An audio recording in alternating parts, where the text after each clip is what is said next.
Well, welcome to the Stanley Street Social Daily Unpack of the Giro d'Italia and all the one-day classics that overlap the Giro. My name is Alex Clements. I'm here with Campbell Flakemore. We're live on Facebook, YouTube, Twitter, and Twitch. If you want to join the conversation, 5:30 every day. We'll be tuning in for the Giro, and then we'll see how we go for the Vuelta. Definitely the Giro, though. Definitely the Giro. Bit on last night, Campbell. Yeah, there was 3 races on. There was Paris Tours as well. Truth be told, I haven't seen any of the footage from that race. Truth be told, I didn't even know it was on.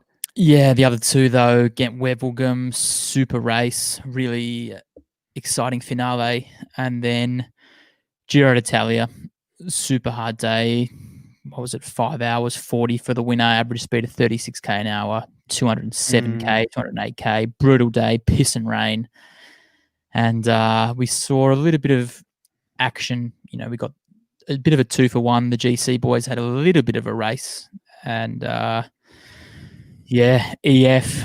in the thick of it again, as we expected. And that's 2 stage wins for them, which is massive considering we've only had 9 days of racing. So exciting night, Alex, all round. Was 2 stages a pass as we headed into the Giro for EF? Probably. You'd probably say one stage a pass. One stage probably would have been a pass. They're probably finding themselves around that, if the race was to finish now, an 8 out of 10. Yep. As an opportunistic team, you think 1 is probably par. So to get 2 in 9 days, yeah, there's going to be some good energy in the gym heading into the last 2 weeks. And some happy campers at Palace head office. There's huge hype around the kit, converting on stage wins, being present in the race. The only thing you can really fault them on is missing the move that one day the breakaway went to the line. But apart from that, it's been a pretty clutch performance. Yeah, I'm sure they're not going to lose too much sleep over that now, seeing as though they've won yesterday, going to the rest day, tails up.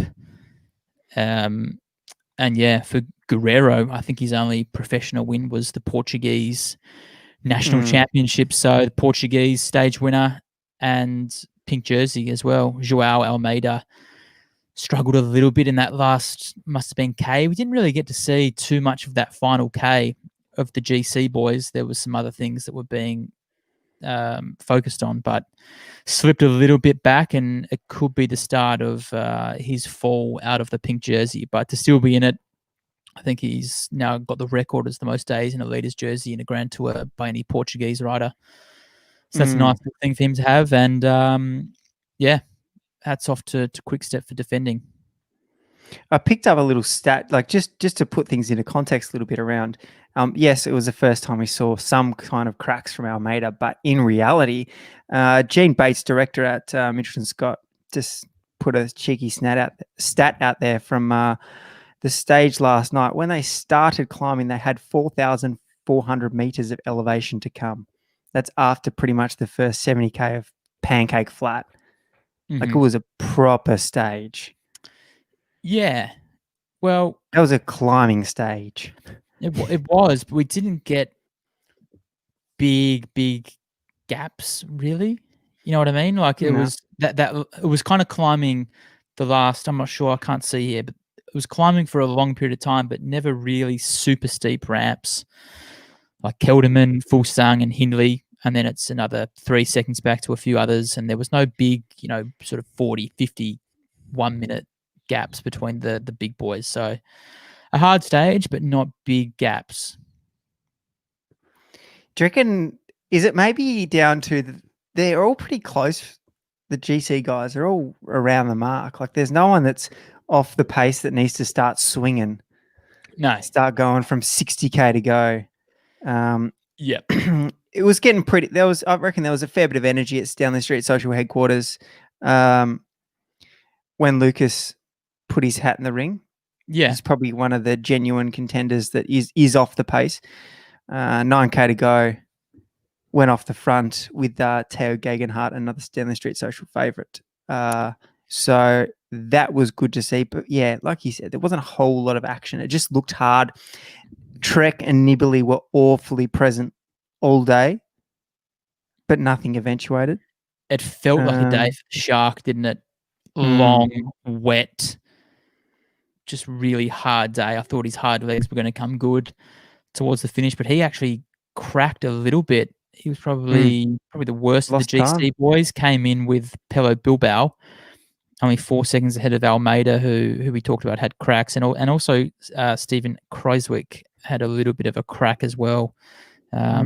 He lost about 20 odd seconds to the Kelderman group. So yeah, a few little chinks appearing for a few of the favourites. But like we said yesterday, I don't think we're going to see that swinging kind of mentality till after the stage 14 TT, when people can really take stock and see what they need to do in that last week. Yeah. We saw Lucas go with Teo, back onto that. More Teo go with Lucas. That was my next point. If you will. Teo sat on the whole time and then clipped him at the end. Yeah, I mean... Yes, he had a rider up the road, which probably gave him credits to sit on for the first 3Ks, 4Ks maybe, but the break was at 2 minutes. They weren't bringing the break back, and it was in his best interest to ride. He's also off the GC and has an opportunity now to become he's Ineos's leader. He is the leader, and this is also show business. So there's no obligation to ride. Yes, he had Castro Viejo up the road, and I agree he probably could have sat on for the first couple of K when Lucas was pulling, just to make sure that they were never going to catch him, because if they did catch him, Lucas probably would have had the fresh legs to be able to go and take the win. So I can get that. But when it got to a stage where it was clear that they were never going to catch the leaders, Teo probably could have pulled in his best interest. He's now the leader, so it would have been nice to see them pull out a little bit more of advantage. But at the same time, Teo, he sat on and then dumped Lucas in the last couple hundred meters to take a few extra seconds. So normally you'd say yes, he should have ridden, but there's still 11 days of racing, so maybe he's just keeping his powder dry for another day. But rest day tomorrow, it probably would have been in everyone's interest for Teo to ride. But exciting to see them get a little bit of slack at that 2 minutes 40 odd. That they're the sort of riders that will be able to get away and not get chased down. But at the same time, there's not a whole lot of teams to do the chasing down. So if you do take the bull by the horns, you get ahead of the fight, you're probably going to get rewarded. Not a whole lot of reward in the end. No. Got out to about 30 odd seconds. In the end, Teo took, let's say, 18 seconds on Kelderman, and That's then a good day for him. Lucas took 6 on Kelderman. Interestingly, though, there is like a little bit of flow on because there was a split behind, so there was more time taken on Bilbao, Nibali, Almeida. So, and we don't know how Lucas would have gone in that last 500k with those guys either. Yeah. Maybe he might have been in that Nibali group. So to finish in front of all of them, it's a good day. It's a good day. Good day at the office. Also, Jai Hindley. Yeah. Look out. This guy's looking he's looking really strong. That last 200 meters, he was just coming around guys.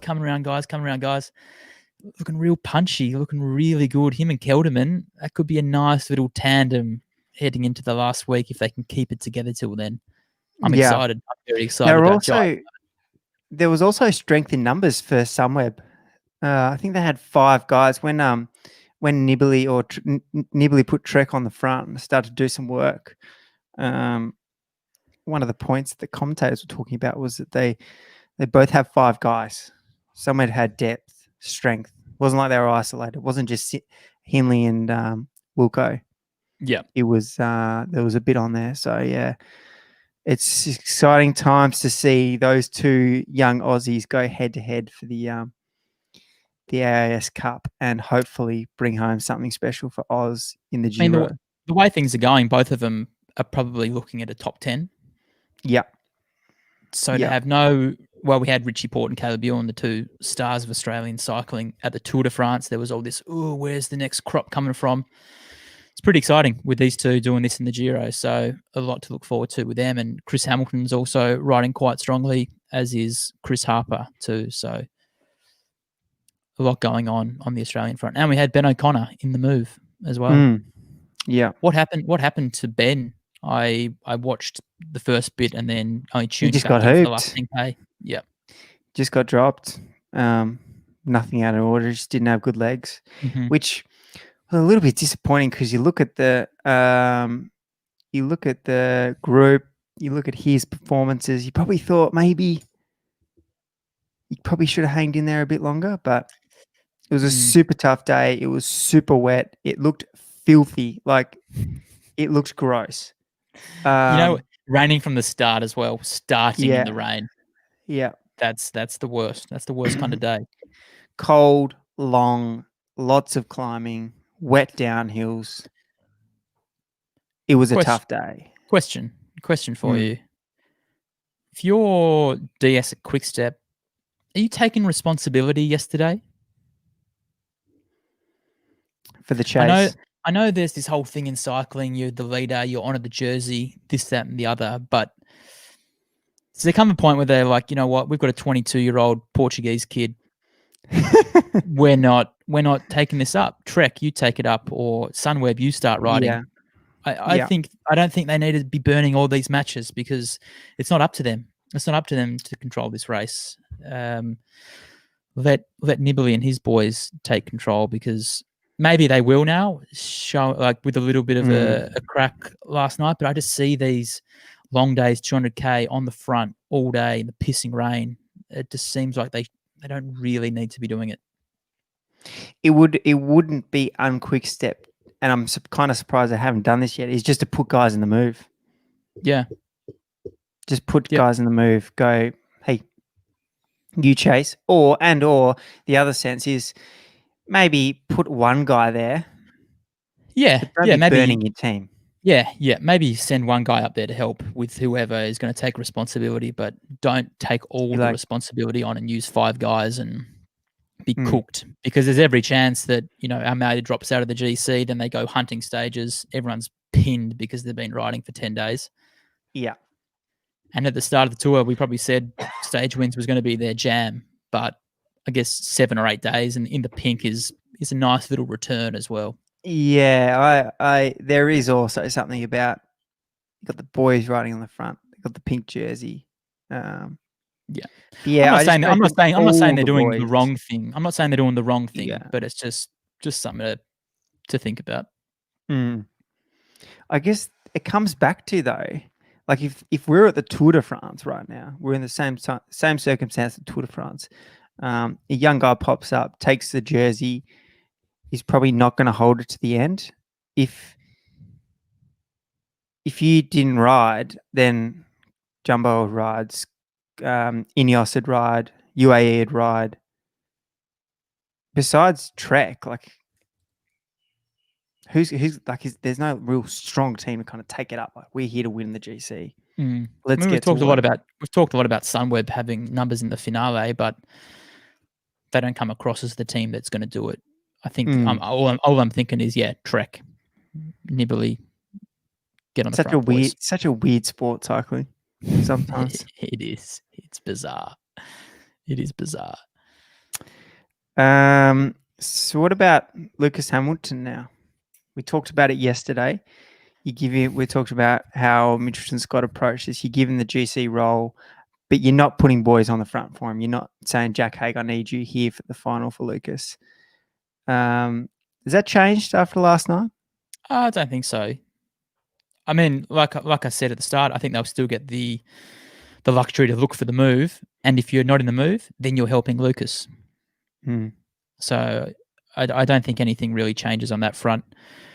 I mean, if he continues to build and he continues to wanting to attack, then maybe there'll be some responsibility to start ripping it on the front. But until we get to that point where he feels confident enough to do that, I think we'll just see the same as the last few days. Yep. But they needed that. They needed Lucas to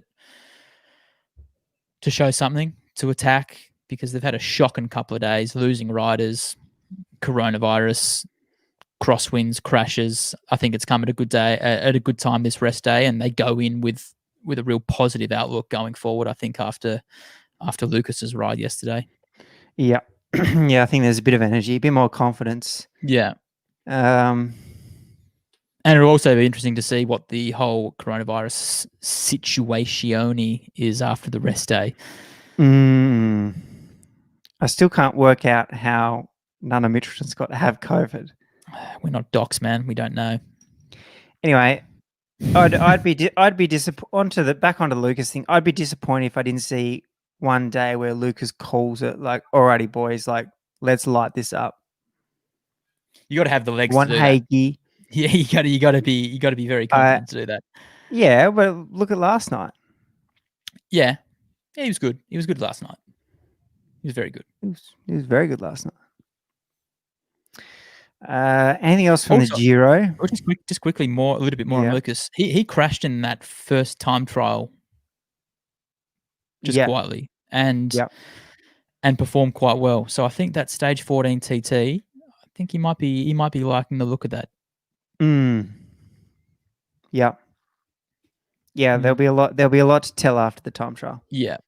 Yeah, like I keep saying, I think stage 14 after that, then the deck will be reshuffled and everything will be in place for the final week. Yeah. On to the next event. Gent-Wevelgem. Yeah. Cold and wet as well. Unlike a spring kind of day, though, is No. it October? It seems quite similar. Probably even better. It was 14 degrees in Belgium, so it's okay. Yeah. You take that. But yes, raining. And wet my cobbles. God, did the cream rise to the top. How select was that group?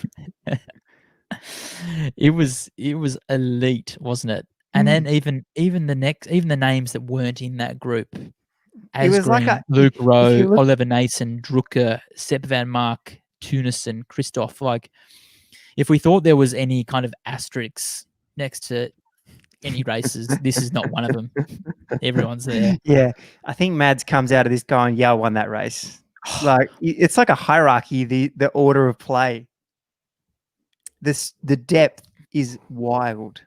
Wasn't he good in that finale? He was just playing it so cool. He was the one time he had to go, he did it. He did it hard. Once he got there, he played it cool and then torched him in the sprint. It was keeping you cool 101, as where Wout van Aert, of course, he's the favourite, so everyone's going to be looking at him. Him and Mathieu, probably the strongest guys there, but came in 8th and 9th. That is cycling, if ever I've seen it. That's what's so good about these classics. It's like, who's going to win? You don't know who's going to win. Yes, they were the strongest guys, but the dynamic just continued to change and change and change.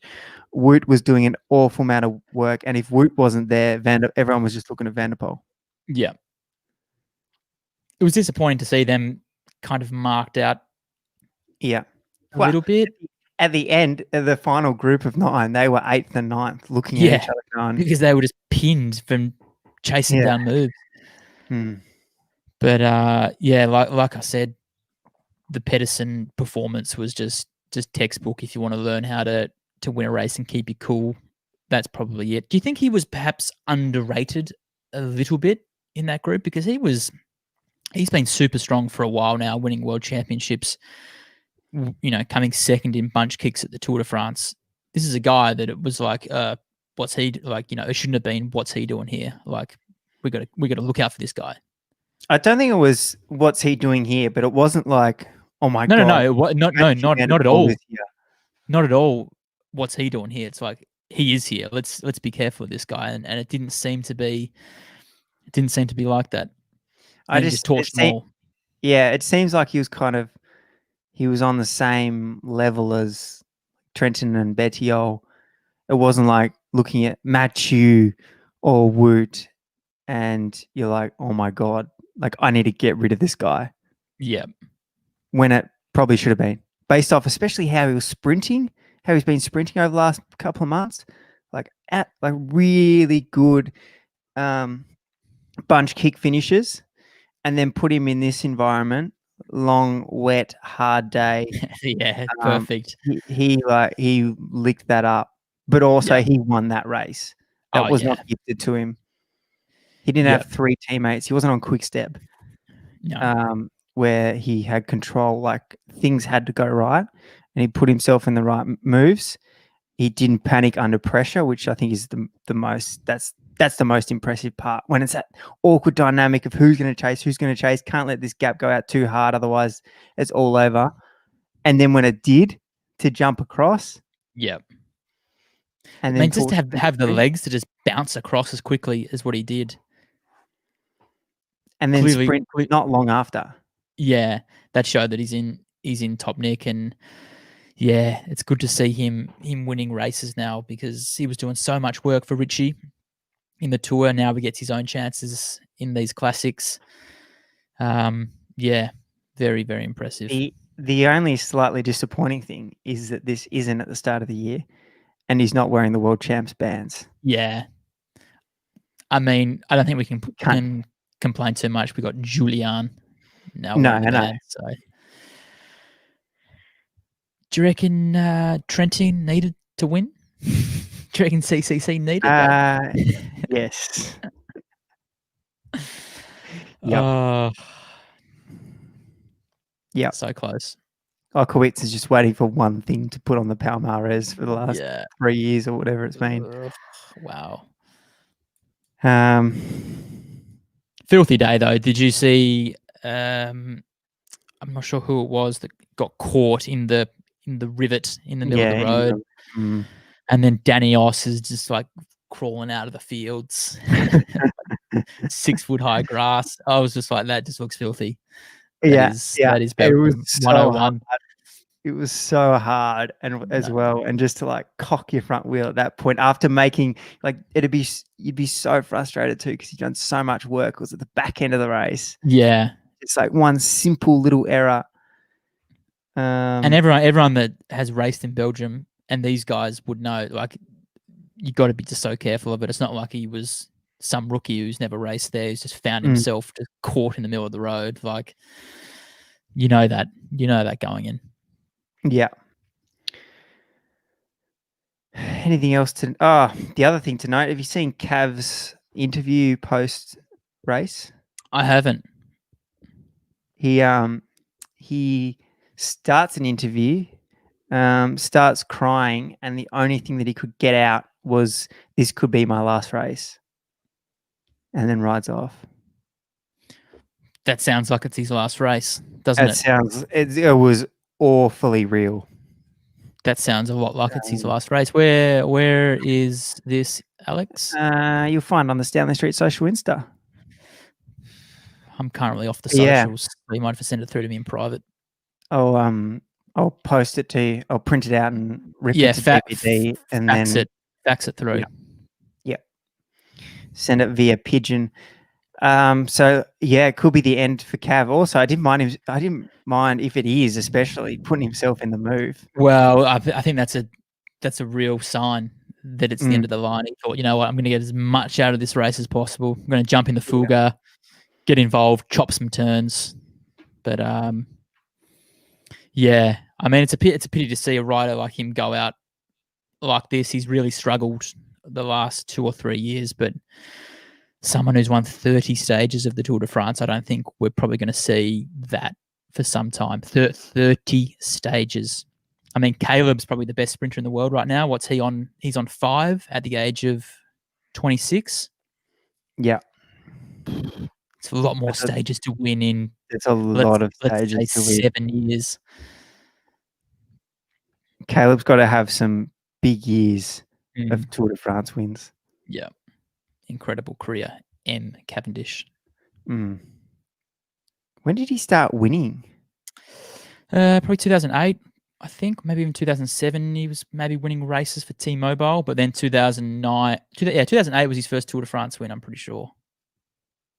HCC Columbia, and then just torched it 09, 10, 11. Brucey Hamilton. What's he talking about with Renshaw? Don't mind. Well, is part of why Cav won so much. Oh, yeah. That's the missing piece to the missing piece to Caleb Ewan's at the moment is a Renshaw lead-out train. He's got a solid lead-out train, but like when Renshaw's dropping you into the last corner, putting lengths into guys, like it was textbook. Needs to get the AIS band back together, get Miles Scottson and Alex Edmondson in at the Lotto Soudal, get them in. Yeah. It's not a bad shout. We got a question here. Read somewhere from Andrew on YouTube. Power and Store on board for 2021. Power, not yet. And I think he's got a big welter ahead of him. Yeah. And Store's got one more year. Interesting out of the crop of three, and we see Hindley torching the Giro. But yeah, 3 uber talents out of Perth, all on the same squad. Power's got a massive welter ahead of him.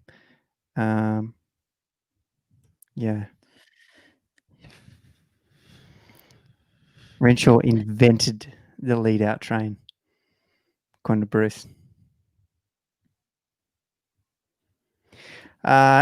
Anything else from last night, Campbell? I don't think so. Parry Tours, like I said off the top, I didn't see anything. I've just seen the results. That Somewhere winning again. Yeah, Casper Pedersen and Cosnefroy in second, who's been really good since the Tour de France. We knew that he was in the polka dots for a long time, but we didn't really know that he was this kind of rider, this kind of quality rider that can go to the finales. Yeah, I think he won a under 23 Worlds. Did Benoit, so got some good pedigree. But the last couple of weeks post tour, he's been really in the thick of it. I note too, he's picked himself up a 3-year contract extension, so he's been rewarded for his work, as you would the young 24-year-old. Yeah. And that's going to be, we were talking a little bit yesterday that AG2R team next year is starting to get a little bit stacked up. It's getting awfully classic-esque. GVA, Bob Youngles, Mickey Shah, Citron coming on board, bit of extra cash injected, Bardet heading for the door. It's Bardet heading for the door, and we are turning this ship around. Yeah. Goodbye, Tour de France. Hello, Spring Classics. Yeah. Cool. All right. Thanks for tuning in. We'll be back here tomorrow at 5:30, so potentially with a podcast out tonight with Miles Scottson to wrap up the first week. So keep your eyes on the podcast apps or YouTube for that. And we'll see you back here tomorrow at 5:30. Thanks, Campbell. Thanks, guys. Yeah, thanks.